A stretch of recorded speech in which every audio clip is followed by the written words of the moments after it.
magandang araw mga kagulong. For today's video is magkakabit tayo ng gas tank. Mas malaki na siya doon sa stock para sa Sniper 155 to mga kagulong. 7 liters na siya kasi yung stock niya is 5.4 lang yata. So mas malaki na siya ng 1.6 liters. Malaking bagay na yan. Yung 1 litro nga lang, malaking bagay na meron. Syempre bago natin i-market to, kakabit muna natin sa sarili nating mamaya mga kagulong, ipapakita namin sa inyo kung meron ba dapat i-modify pag magkakabit tayo ng ganitong gas tank sa motor natin, sa mga naka-Sniper 155 din dyan.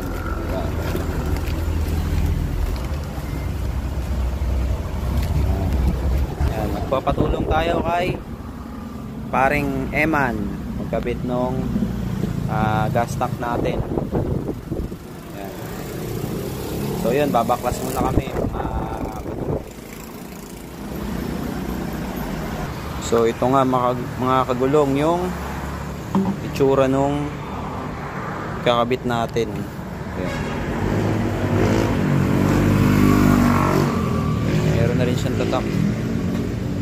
Yan, Espada yung brand. Kapag goods to, ilalagay natin to sa Shopee account natin para pwede kayong mag-order. So yan, kabit na muna namin mga kagulong. Tapos kung ano yung mga detail na dapat gawin sa pagkakabit, yan mga kagulong.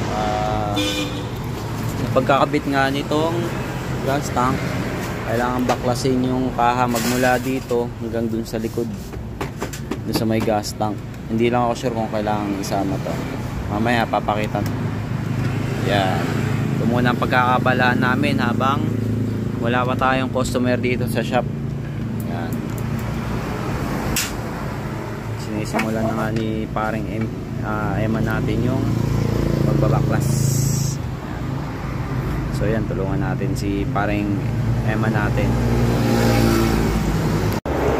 So yan guys, okay na. Plug and play.